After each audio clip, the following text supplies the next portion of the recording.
ladies and gentlemen, at this time I will review the preliminary instructions and the issues instructions in this case. This case arises out of the construction of City Center Complex LLC's development. City Center was planned to be a development located on Broadway south of 109th and Broadway Street in Crown Point. Fifth Third Bank refinanced City Center's existing acquisition loan and provided construction financing. Ultimately, the construction contemplated under the loan agreement was never completed.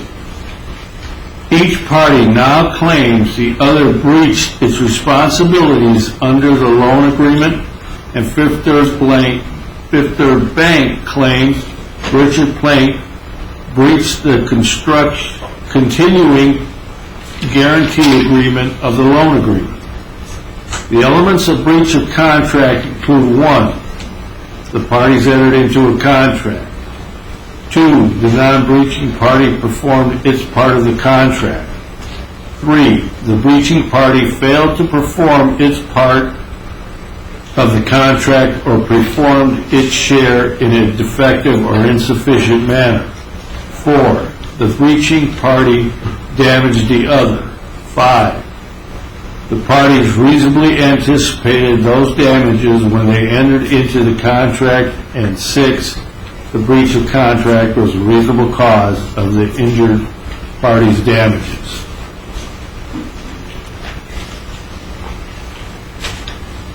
You have been selected as jurors and taken an oath to well and truly try this case. Keep an open mind. Do not make a decision about the outcome of the case until you have heard all the evidence, the arguments of counsel, and my final instructions about the law you will apply to the evidence you have heard. Your decision must be based only on the evidence presented during the trial and my instructions on the law. Therefore, from now until the trial ends, you must not conduct research on your own or as a group. Use dictionaries, the internet, or any other resource to gather any information about the issues in this case. Investigate the case, conduct any experiments, or attempt to gain any specialized knowledge about the case, or receive assistance in deciding the case from any outside source. You also must not use laptops or cell phones in the courtroom or in the jury room while discussing the case. Consume any alcohol or drugs that could affect your ability to hear and understand the evidence.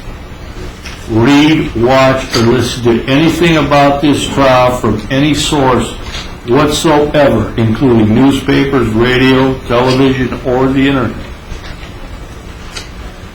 Listen to discussions among yourselves or receive any information from other people about the trial. Listen to discussions among or receive information from other people about this trial. Visit or view the scene of any event involved in this case. If you happen to pass by the scene, do not stop to investigate. Finally, you must not talk to any of the parties, their lawyers, any of the witnesses, or members of the media. If anyone tries to talk to you about this case, you must tell the bailiff or me immediately. You may discuss the evidence with your fellow jurors during the trial, but only in the jury room and only when all of you are present. Even though you are permitted to have these discussions, you must not make a decision about the case, about the outcome of this case, until your final deliberations begin. Until you reach a verdict, do not communicate about this case or your deliberations with anyone else. In this age of instant electronic communication and research, I want to emphasize that in addition to not talking face-to-face with anyone else about the case, you must not communicate with anyone or post information about the case or what you are doing in the case by any means, including telephone, text message, email, internet chat rooms, blogs, or social websites, such as Facebook, MySpace, or Twitter. You must also not Google or otherwise search for any information about the case or the law that applies to the case or the people involved in the case, including the parties, witnesses, lawyers, and judge. During a trial, you may tell people who need to know that you are a juror, and you may give them information about when you will be required to be in court, but you must not talk with them or others about anything else related to the case. After your service on the jury is concluded, you are free to talk with anyone about the case or do whatever research you wish. I want you to understand why these rules are important. Our law does not permit jurors to talk about the case with anyone except fellow jurors. The law also does not permit jurors to allow anyone to talk to them about the case. The reason for this is that only jurors are authorized to render a verdict. Only you have been found to be fair, and only you have promised to be fair. No one else has been so qualified. Our law does not permit you to visit a place discussed in the testimony because you cannot be sure that the place is in the same condition as it was on the day in question. Also, even if it were in the same condition, once you go to the place to evaluate the evidence in light of what you see there, you become a witness, not a juror. As a witness, you may now have an erroneous view of the scene and may not be subject to correction by either trial. That is not fair. Finally, our law requires that you not read or listen to any news accounts of the case and that you not attempt to research any fact, law, or person related to the case. Your decision must be based solely on the testimony and other evidence presented in this courtroom. It would not be fair for you to base your decision on some reporter's view or opinion or upon information that you acquire outside the courtroom from a source that cannot be challenged or cross-examined by the parties. These rules are designed to help guarantee a fair trial, and our law accordingly provides for serious consequences if the rules are not followed. I trust that you understand and appreciate the importance of following these rules, and in accord with your oath and promise, I know that you will do so.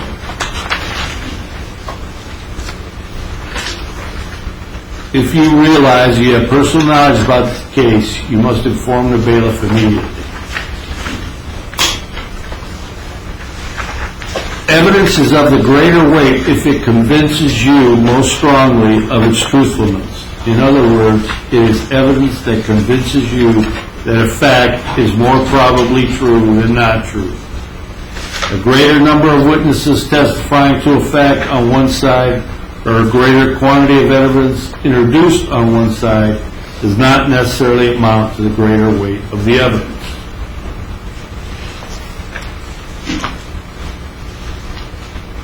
You alone are the judges of the evidence, including the credibility of the witness. Credibility means believability. A credible witness is a witness whose testimony you believe. In considering the testimony of any witness, you may take into account his or her ability and opportunity to observe what he or she has testified about, the manner and conduct of the witness while testifying, any interest, bias, or prejudice the witness may have, any relationship the witness may have to other witnesses or interested parties, and the reasonableness of the witness's testimony considered in light of all of the evidence you have heard. Assume that each witness has testified truthfully. If you find conflicts in the evidence, reconcile those conflicts if you can, based on the assumption that each witness has testified truthfully. Do not disregard the testimony of any witness without a reason and without careful consideration. If you find conflicted testimony that you cannot reconcile, decide that testimony you believe and what testimony you disbelieve. In deciding what or whom you believe, you should use your own knowledge, experience, and common sense gained from day-to-day living. During the trial, the parties may offer exhibits as evidence. I will decide whether to admit the exhibits as evidence. When I admit an exhibit as evidence, you should carefully examine it without comment while you're in the courtroom. Rules of law strictly control the admissibility of evidence. The attorneys may ask certain questions or offer certain exhibits that I may rule not admissible into evidence. Do not consider or speculate about the evidence that I do not admit or order stricken from the record. Treat such evidence as though you never heard, seen, or heard. Nothing I say or do is intended or suggested what you should do, what you should believe about the facts of this case, or what your verdict should be. Each of you as jurors must determine the facts and the verdict. Judge your evidence from your memory of the testimony of the witnesses and any exhibits admitted into evidence. I will provide a written transcript. I will not provide a written transcript of any testimony. Therefore, listen carefully as the evidence is presented. You may take notes during the trial. Paper will be provided. Do not become so involved in note-taking that you fail to listen carefully to the evidence and observe the witnesses as they testify. Your notes are not evidence in the case. They are only an aid to your memory of the evidence. Do not give your notes or your fellow jurors' notes any greater weight than your memory or impressions of the actual evidence. You may only disclose your notes to your fellow jurors while you are all together in the jury room. Do not disclose your notes to anyone else. Do not take your notes outside of the courtroom or jury room. When your notes are not in your possession, no one will be allowed to read them. After your verdict is returned, your notes will be destroyed. You may have questions that you want to ask a witness. Do not address any witness directly. Do not direct any questions directly to a witness, the lawyers, or your fellow jurors, because there are rules about what questions may be asked and the answers that witnesses are allowed to give.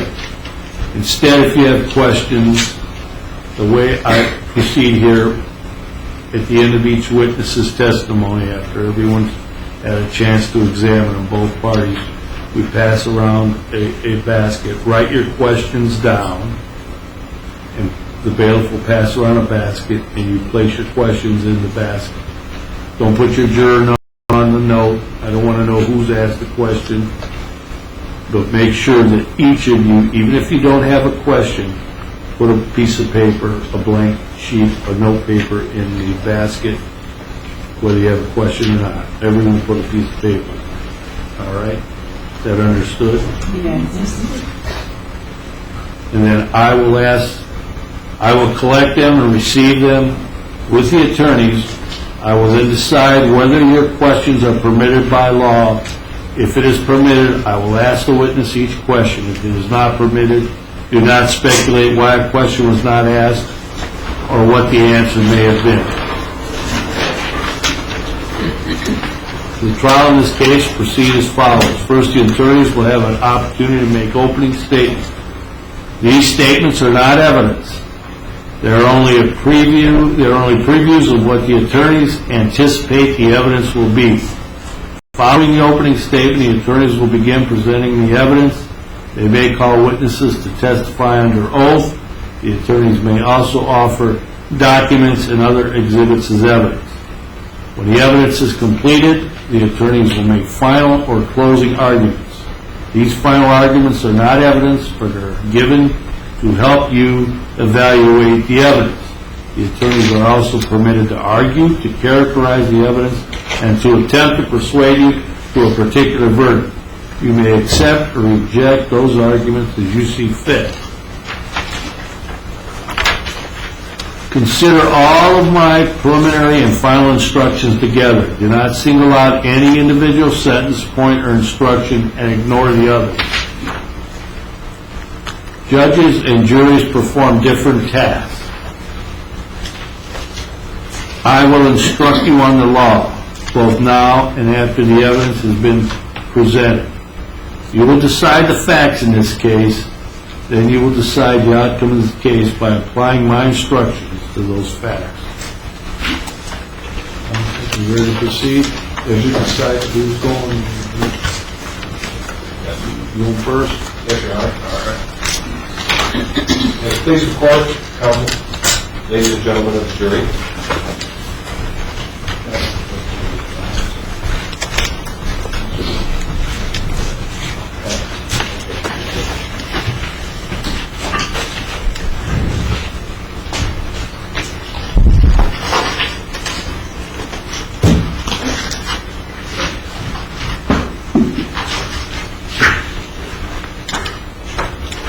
That's blocking that screen for me about the right third. Thank you. How's that? Can everyone see both of these? All right. Good afternoon. Good afternoon. As you recall from this morning, my name is Brian Woodward. Contrary to what you heard this morning, I'm the Woodward in Woodward, Bulls, and Blaskovich. What I'm going to do, as the judge explained to you, each side has an opportunity to make an opening statement. That opening statement is not evidence, it's not argument, it's merely what we believe the evidence in this trial will be, based upon all the discovery and everything that the parties have done to date. So you are to take it in that vein. Now what I'm going to do this morning, or this afternoon rather, I'm going to give you an overview. First of all, the parties involved, the transactions at play, how they came about, because in the best, most apt analogy that I've always heard is a trial is sort of like a puzzle. It's only at the end that you get to see the whole picture. So what we do is we try to show you the whole picture ahead of time so that as the puzzle pieces come into evidence, you know where to put them in the puzzle so that at the end you have a complete picture. All right? Now, the parties involved. There are three principal parties involved in this action. The Third Bank, they're the lender, they loan the money. The next party is City Center Complex LLC, a limited liability company. They are the borrower. The third party involved is Richard Plank, and he's the guarantor. The guarantor is the person who guarantees payment of the debt incurred by the borrower in the event that, well, certainly if they fail to pay, and whether or not actually they fail to pay, they're on the hook, pursuant to their guarantee agreement. So those are the parties. Next, the parties, in this case, entered into certain agreements. All right, and those agreements will be entered into evidence, and you'll be able to look at them in detail when the time comes. The first of those agreements is the promissory note. And the promissory note, signed by the borrower, guaranteed by the guarantor in this case, was a note for $8.2 million, $8,200,000. Now, all of these documents were signed at the same time. The second document that you're going to hear about, and you're going to hear a lot about this document, is the loan agreement. And that loan agreement, the evidence will show, set forth the terms and conditions that the parties imposed upon themselves and agreed to in order to make the promissory note operative. That is, it sets forth the expectations of each party in this entire transaction. You'll be able to see that. There'll be testimony on both sides on the pertinent terms of that loan agreement. The third document that you're going to have access to and look at is the mortgage. course, the mortgage is no different than a mortgage that you have on your home. It's the instrument that's recorded with the recorder's office that takes collateral, in this case land and buildings, the land, it takes that as collateral to secure the repayment of the note if the primary source of repayment doesn't make good. And then lastly, we have the guarantor's guarantee agreement. And that will be in evidence, and you'll see it. And it basically says, I guarantee payment of this debt in the event that City Center cannot, does not, will not pay. All right, so those are the 4 documents entered into between the principal parties to the transaction. Now, City Center, and that's how we refer to City Center Complex LLC, we just shorten it, sometimes even City. But City Center, when you hear City Center, it's a single asset entity. And by that I mean it only owned one thing. That is, when it started out, the only thing that it owned was raw land, dirt. Before your house is built, there's nothing but a lot there next to the street. That's how this started out. All right? City Center, the company, is owned by Richard Plank. And he was the sole owner, it's our understanding, and the evidence, I think, will bear that out. Now, this was the first time that either City Center as an entity or Richard Plank as an individual had ever done any type of development at all. Neither had any experience doing this type of development. And let me talk about this development for just a second. The entire thing you'll see here on the site plan, and it consisted of 15 acres, and it was sort of L-shaped here. And there were 1, 2, 3, 4, 5, 6 buildings in the first phase, and 3 buildings in the second phase. Now, as it pertains to the first phase, the transaction here only envisioned, as it pertains to the loan, 4 buildings. And those 4 buildings are highlighted on this site plan, and you'll see them. 1, 2, 3, 4, and that's the 4th one. Now, the numbering of the buildings sometimes gets confusing, because I think when it started out, for site plan purposes and development purposes, they were numbered 1, 2, 3, 4, 5, 6. The first building constructed was the one down here in this corner. That's building number 2, but it was the first building constructed. The second building to undertake any type of vertical construction, that is above ground, was building number 6, the one in the back side. So, first building built is number 2, the second building built is number 6. So when you hear number 6, we're not talking about the 6th building up, we're talking about the second building up. All right? So, how does City Center start building this project? It needed funding. That is, it didn't have the cash, it didn't have the wherewithal, nor did its principal have the wherewithal to build this entire project on its own. So what do? When you don't have the money, you go and borrow it from the bank. That's what happened here. Because remember, the only asset was this raw land. And as a matter of fact, that raw land had a mortgage against it already from when City Center had purchased it. Actually, there's another company involved. It's called JRP Development.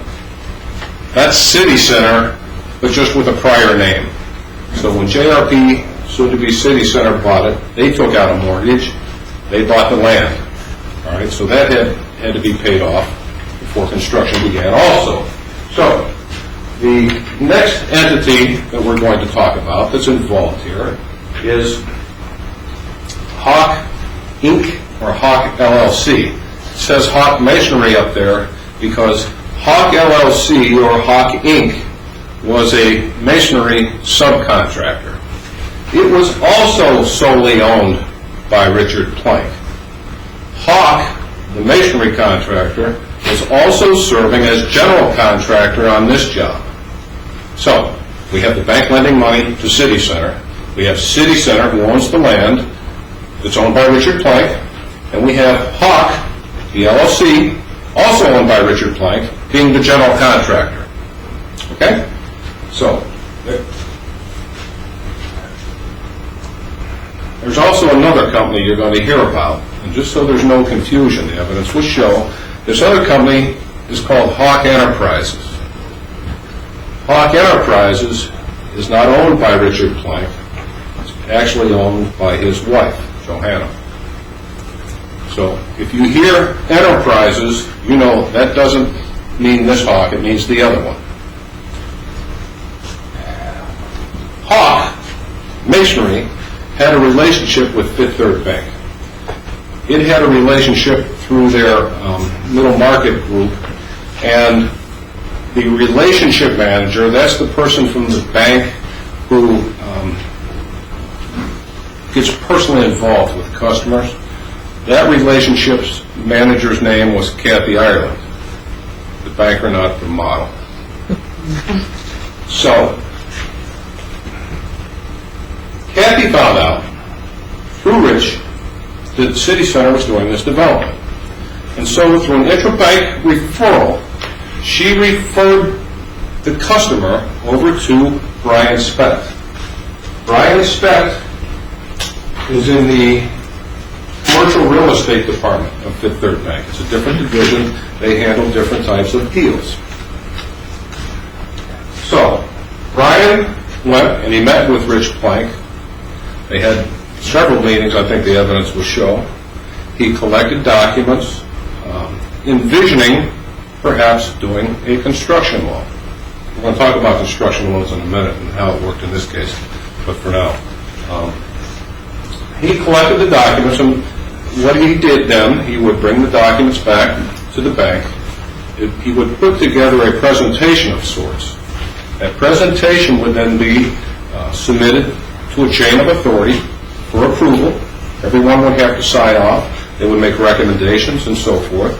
And once all required signatures were obtained, Brian prepared a credit memo. You'll hear the term blue memo. That means the credit memo. And I think the evidence will show the only reason they call it a blue memo is because that's the color of paper that they put it on. It was blue. All right. That credit memo showed a few things. It had the terms and conditions in there that the bank wanted, but it also talked about the repayment sources that the bank was expecting. That is, if we loan you $8.2 million, how are we going to get our money back?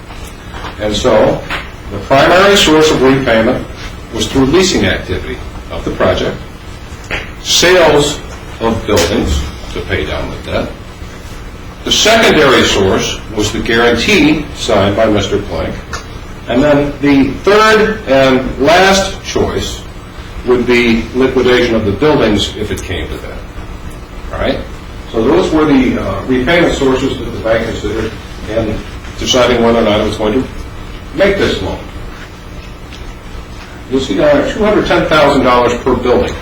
That was a stipulation that the parties agreed to that Richard Plank or City Center, through Mr. Plank, would put $210,000 of equity into each building or in a bank account so that there was equity in each building as it went up. So that wasn't a one-time $210,000 deal. Shown to the loan documents you'll see, it was $210,000 per building.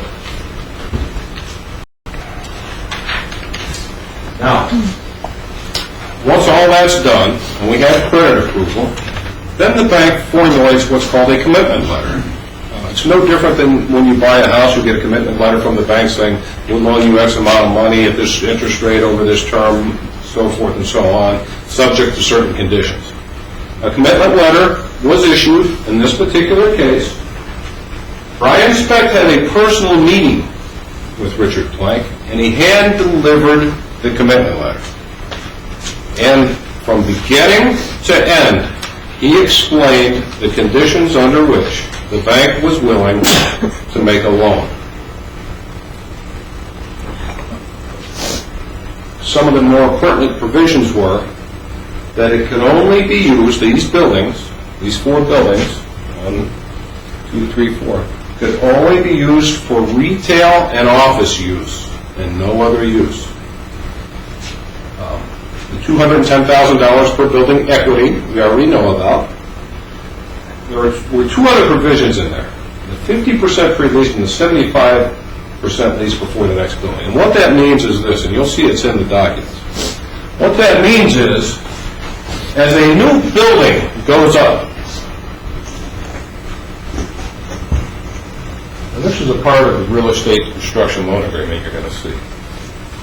On the first building up, you have to have it leases in place, binding contracts for 50% of the square footage of the rentable space before you can begin vertical construction. As a second building goes up, that building has to be 50% pre-leased, and the building before it has to be 75% pre-leased. That's clearly in the documents, and you'll be able to read it. And they talk about what portion, and they talk about retail leases and office leases, and how much has to be what, and so forth and so on. And you'll see there's the $210,000 cash equity that was required. This was set forth in the blue memo. It was set forth in the commitment letter, and it's set forth in the loan agreement. All right? These were the conditions, among others, and there are others, and I think it's Article 1.3 of the loan agreement, if I'm not mistaken. You'll be able to read all the conditions that the bank imposed for the construction of 4 buildings. All right? Now, at no point up to this time did City Center request any modifications of the loan approval, the commitment letter, or the loan documents. The closing was scheduled on October the 18th. Brian Specht, the relationship manager, emailed these loan documents to Richard Plank. There was no objection by Mr. Plank. There was no request for modification by Mr. Plank. Nor was there any additions, corrections, or deletions by Mr. Plank. The loan documents were signed on October the 21st of 2005. I think that was on a Friday. The actual first closing took place the following Monday. The closings, and all of them, took place at Tycor Title Insurance Company. When I say all of them, I'll explain that in a second for construction loan purposes. At that first closing, they paid off the land loan that was already on the property. Remember, the property was mortgaged already from the prior lender, so that had to be paid off. Closing costs had to be incurred and paid off. And then finally, the construction loan was funded. The balance after paying off the mortgage that was already on the property, dispersing some money to subcontractors and so forth, left about $7,113,000, I want to say, to fund the construction loan. Now,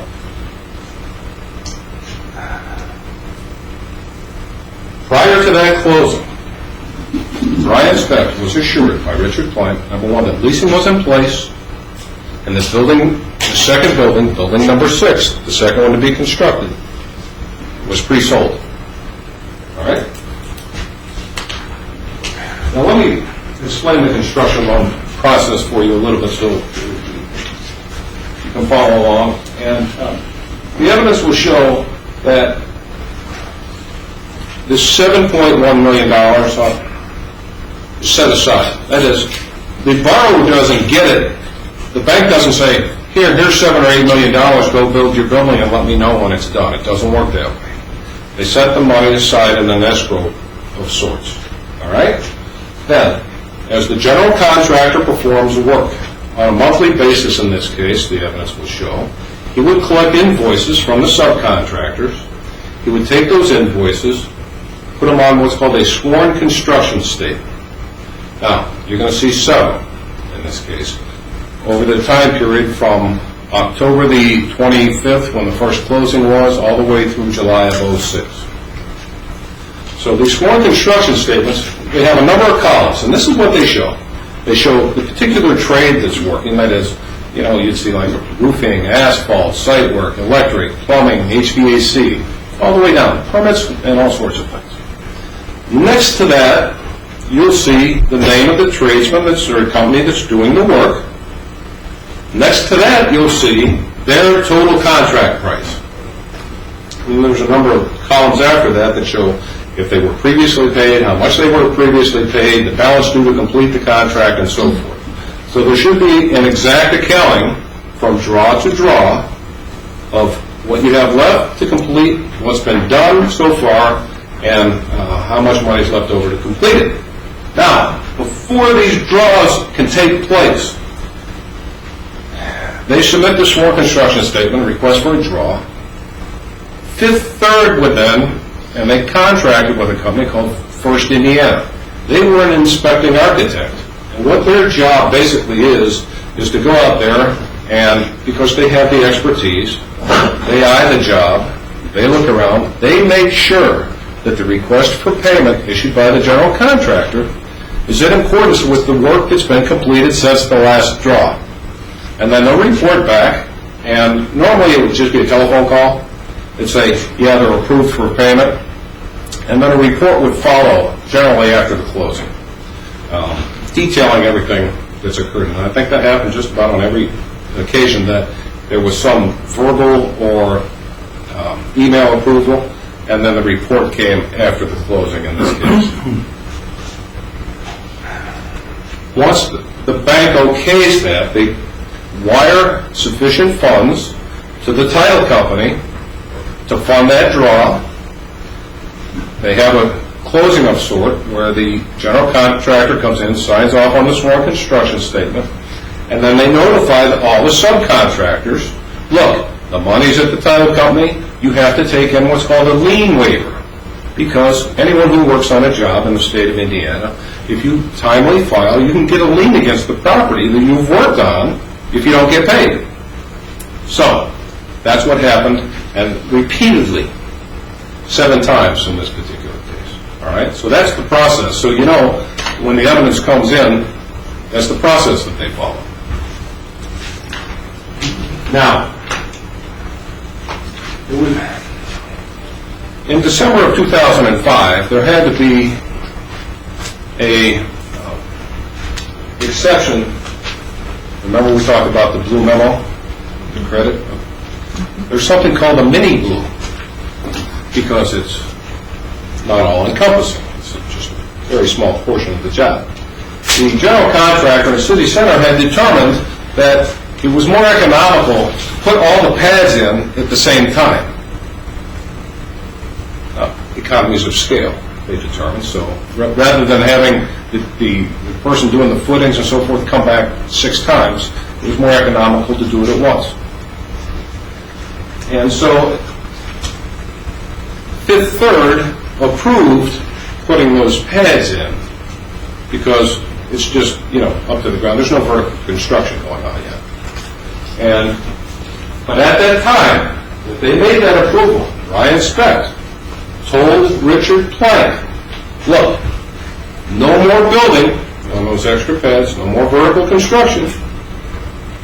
And in an email, and you'll see it, he asked for leases. Again, asked for leases. Where's your leasing activity? Where's your stream of payment that's going to pay back this debt? There was no response. There was no request that the leasing requirement be modified, and there was no request that the leasing requirement be waived. He also informed in that email that, don't forget, you have an equity contribution that's required for that second building. It's $210,000. You have to show proof of it in the bank account somewhere. All right. From January through April of 2006, things were proceeding in construction, and you'll see the inspecting architect reports, and there'll be an evidence, and let me say the evidence will show that on both sides' part, there has never been an issue with the construction done on this job. That is, the inspecting architect always reported that it was good, workmanlike, timely, and so forth. So that's never really been an issue until we get later on in the project. And there were intervening draws before that, after that first closing, and you know, the end of December, beginning of February, beginning of March, and the inspector reports were coming in, and everything was fine. However, construction had begun on Building 6. Now, if it were pre-sold, it wouldn't matter because the leasing requirements wouldn't have kicked in. The evidence would show. But if it weren't pre-sold, that would be an issue. Now, just as an aside, in the month of April going into May, Brian Speck, the relationship manager, left Fifth Third Bank and took a job as a vice president at another bank, I believe it was in Illinois.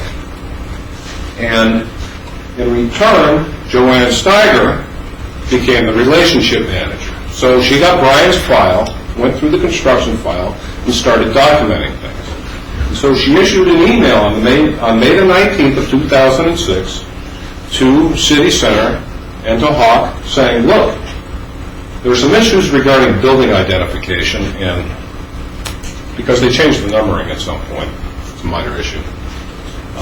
But I don't have any proof of your equity contributions. I don't see any leases in here. I don't have your rent rolls letting us know how much rent's been paid, if any, and I need that for all the buildings. I don't know what's going on.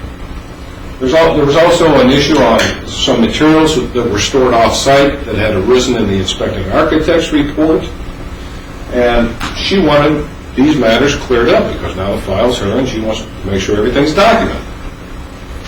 Because drawings are being requested. She waited 11, 12 days, sent a follow-up email, and again, no response. No response.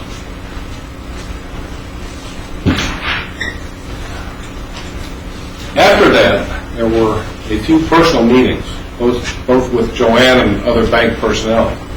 And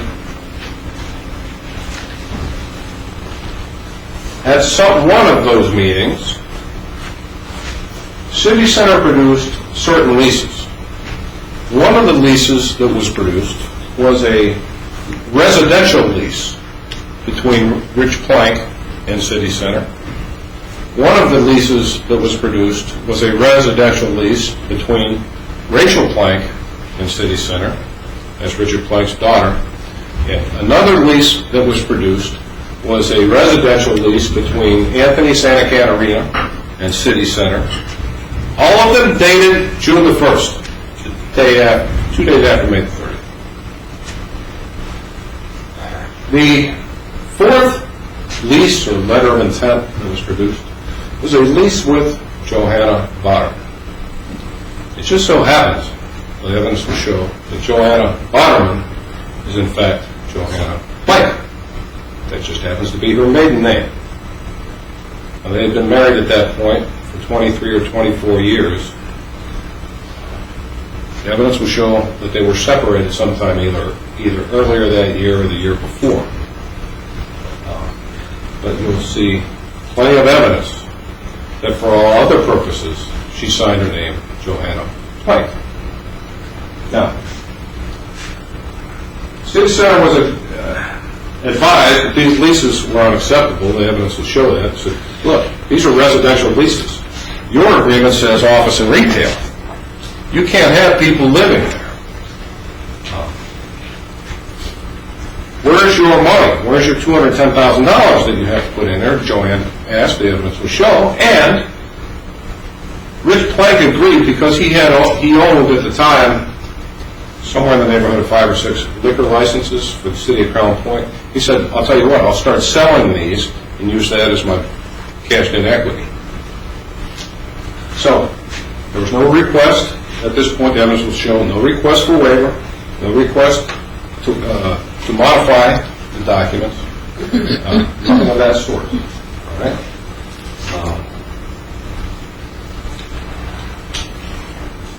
We get all the way up until July. Draw number 7. And this is really where things go awry, even more so between the parties. The bank knew that it had to keep funding to a certain extent because there were subcontractors out there that had to get paid. These guys had done the work. They had lien rights. These companies had lien rights. They could start liening the job. So the bank had to try to get those individuals paid. But you'll see that in those sworn construction statements, from number 2 in November through number 6 in May, there are discrepancies that start to arise with the subcontractors' numbers. To the extent you'll be able to see this, that at least on one occasion, they meaning City Center, reduced the amount of the contract for one subcontractor to a number lower than that subcontractor had been previously paid. And you're going to see 2 sworn construction statements for that July closing. One that has a $9.4 million total cost at the bottom, and the one that has a $6.1 million total cost at the bottom. It'll be evident, and the evidence will show that the one with 6.1, I think it's 6.129 or something to that effect, was broken out for 2 buildings. Because, for instance, Hoff's masonry contract, their total contract was for $2 million for 4 buildings. On this particular sworn, it's $1 million. So, for 2 buildings, $2 million for the whole. You'll be able to see that. You can evaluate that for yourself.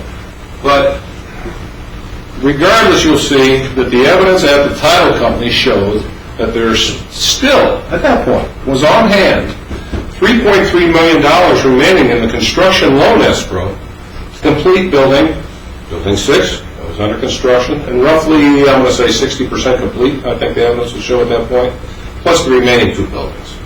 Because remember, there are several costs that go in to all buildings. There's the parking lot, the lighting, and so forth. Those are paid up front, so the cost of each successive building goes down somewhat. All right?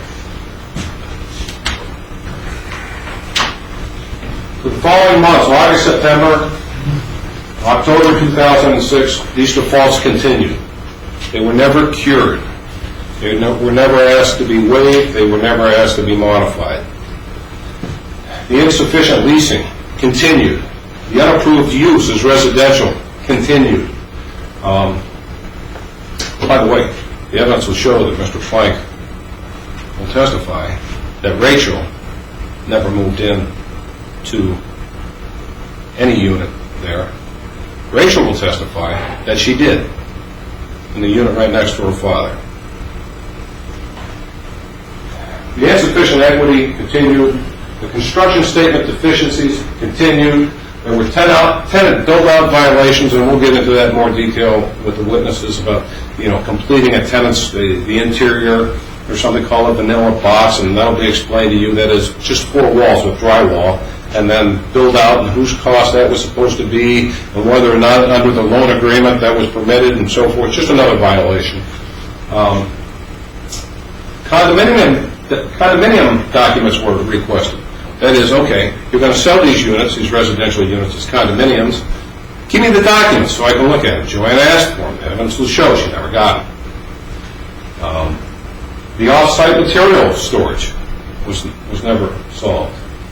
And all of a sudden there were changes to the subcontracts, and now there was profit and overhead being broken out. When before there weren't on these sworn construction statements. You'll be able to see them 1 through 7. Actually 2 through 7, because the first one was closing. And these matters were never, ever rectified. They continued and continued. City Center, Hawk failed to comply. They breached. They breached the loan agreement. They breached the note. They breached the mortgage. They breached everything. These breaches were substantial. They were substantial and they were continuing. And as a result, Fifth Third Bank had no choice but to stop funding the project, because you couldn't, the risk at this point was, you fund 4 buildings, each vacant, with no stream of income, because, as the evidence will show, the stream of income from the leases is the basis that they made this loan to begin with, and those just didn't exist. They sent out a default letter, and as of this time, there's a balance due of, and this number changes daily because of accruing interest and so forth, but now it's $6,227,000 some odd dollars. Now, that's after a roughly a $2 million reduction, because the property was sold. Those proceeds were then given to the bank to apply against this debt. This is the balance roughly as of today. That's the amount that we'll be asking for judgment for at the close of the evidence. Thank you.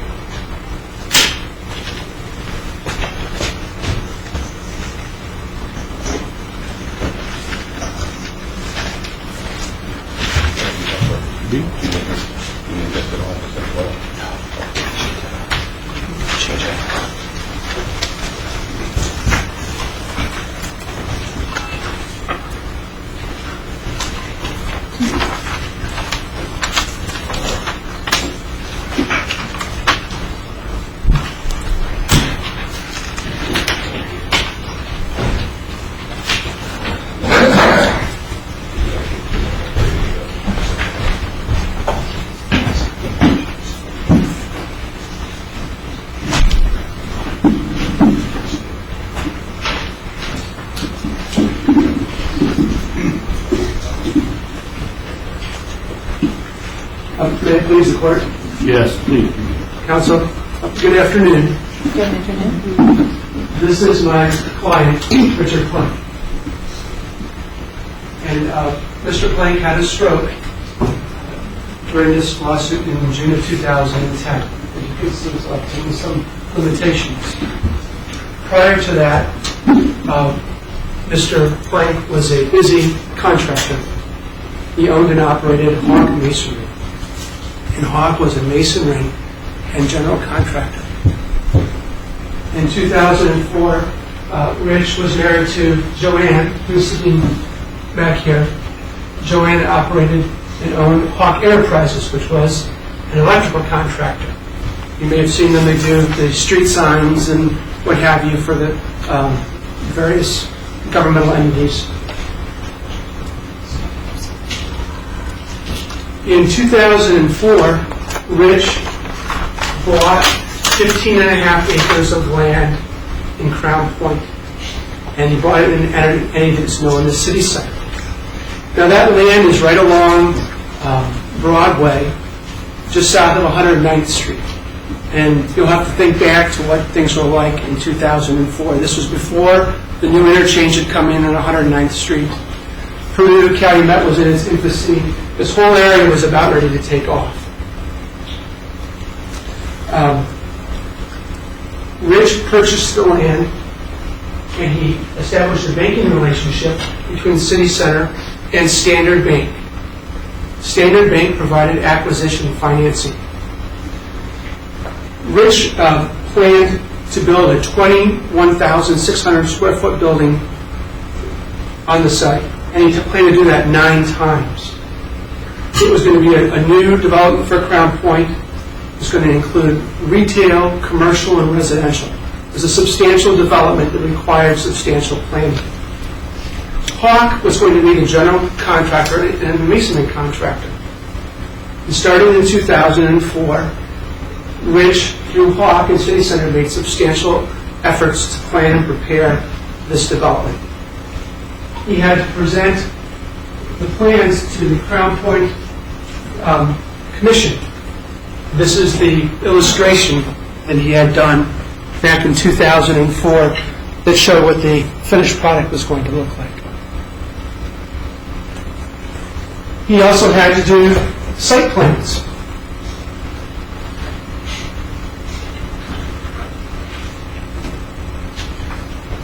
And this was the site plan that he submitted to the city of Crown Point. You can see it was submitted and approved on November 8th, 2004.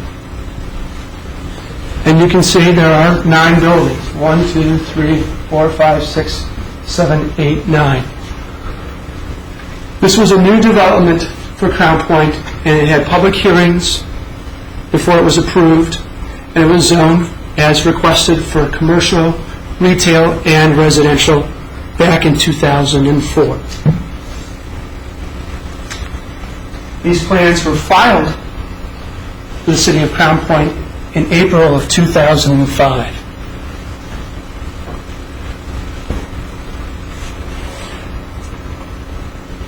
Once the plans were done, City Center was ready to begin construction.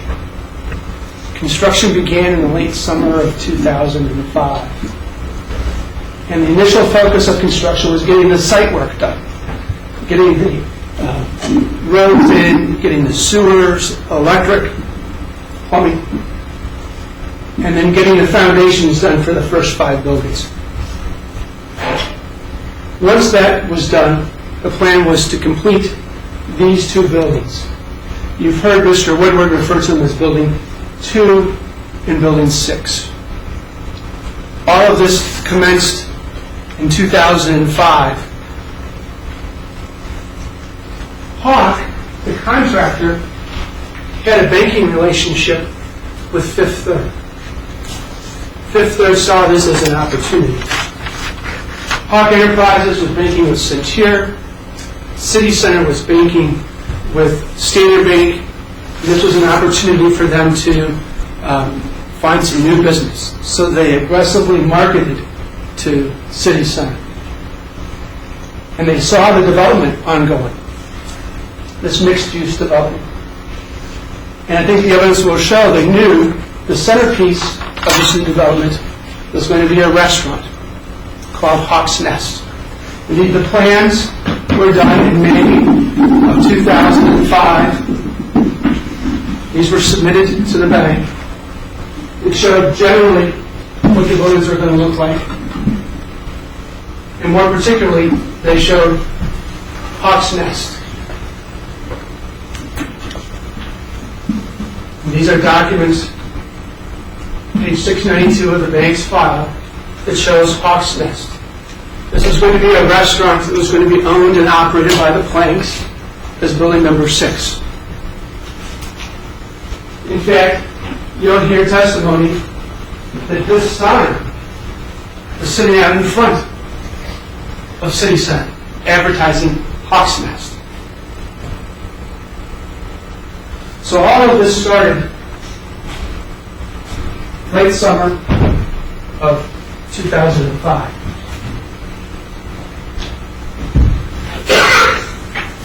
And all this time, Fifth Third is prospecting the Planks. They want all of their business.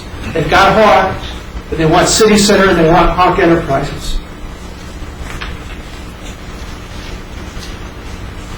This finally culminated in a new construction loan on October 21st, 2005. You heard Mr. Woodward.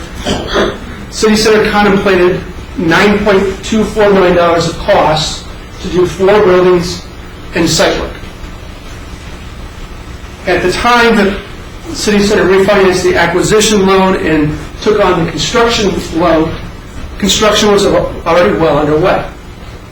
You'll hear that on October 21st, almost $1 million of work had already been done by Rich Plank and Hawk. The site work was in, the foundations were already in, and the bank knew it. They came out and visited the site. They saw the work that Plank was doing. They knew what this development was going to be. Right after Fifth Third financed this construction on October 21st, they told City Center how they wanted to handle the loan. You heard that they provided finance on a periodic basis, not all at once. And Fifth Third dictated how this was going to be done. Fifth Third required City Center and Hawk to gather all the invoices from the subs. Hawk would verify them, and then put them on a form and send them to the bank. The bank hired this inspector. So the bank's inspector would come out and confirm not only the work that was done, but the cost that was being reimbursed. Then the bank would fund the loan through its headquarters. And from the beginning, Fifth Third told City Center how it wanted to handle its requirements. You heard about equity. The first draw request came with a loan closing on October 21st. What Fifth Third told City Center it was going to do is deduct the equity it wanted from the payment. City Center had completed $971,000 of construction by October 22nd. It submitted a request to be reimbursed for $780,000. The bank said, we're going to give you $611,000, and the difference is your equity. That's how the bank chose to handle the equity. City Center submitted a second draw request on November 15th. They'd done $759,000 worth of work. The inspector came up and saw the work and approved it. They said, we want $300,000 more of equity. So they only funded $450,000. That's how the bank chose to handle the equity. Now, the bank's relationship manager was Brian Specht. He was the point person for this. Brian Specht had been marketing to Rich since July. He brought the new business in October, and he managed this loan from October until he left the bank in April. Here during that time, there were 5 draw requests submitted by City Center. City Center would gather the invoices and submit them, and they'd get approved. But each time the bank would say, we want you to put it on this form. We want you to move these numbers. And every time City Center did what was asked of it by the bank would send back revised sworn statements for City Center to sign, and City Center would sign them. So this continued through April of 2006. By April of 2006, this building number 2 was nearing completion, and this building number 5 or 6, as it's been called both, was probably 75% done. In April, Mr. Specht left. Now, until this point, there had been no significant issues with the construction. Everything was moving along. The bank had never raised any concerns. Both of these buildings had been under construction for months. Indeed, this building was 75% done. A new relationship manager with no experience in the project was assigned, Joanne Steger. And from the beginning, she raised questions. Well, where's your equity? Of course, the bank had already decided to deduct the equity. City Center did everything that was asked of it. City Center couldn't put the equity in the account because the bank had deducted it. Joanne Steger asked about leases. Well, this building, Hawk's Nest, was completely leased. And the bank knew from the beginning that it was going to be Hawk's Nest. That was going to be the owner. The building number 2 had just received an award. You can see the photos in May of 2006. There was a Cold Stone Creamery that was almost ready to open. There was a fitness center. There was also Z Grill, a restaurant. The entire first floor was spoken for. Mr. Plank had a condo that he was finishing upstairs. He very proudly showed to Ms. Steger. There was a financial institution that was moving in. So this building number 6 is completely leased. Building number 2 is well over half leased, as it had been.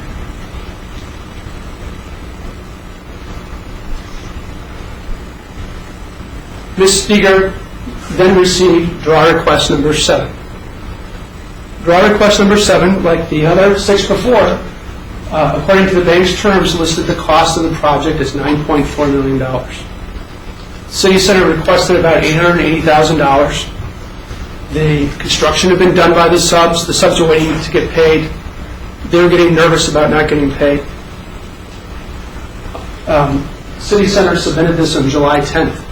July 17th, Mrs. Steger emailed, we'll get it paid. But it didn't happen. Then a week went by, and Ms. Steger emailed a revised sworn. This time you heard reduce the value to $6.1 million. The bank had a contract financing $9.4 million of construction, but in July, inexplicably changed it to 6.1. No one told City Center why. The only remaining funds listed on that were $1.6 million. Of course, this project, which was slated to cost $9.4 million, couldn't be built for 6.1. City Center was left with a building that was 75% completed, a restaurant that was slated to open but couldn't, and one finished building now in a lot with construction that was slowing.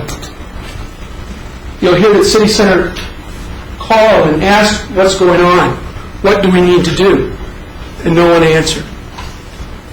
An 8th draw request was submitted. It was never paid. No explanation was ever given.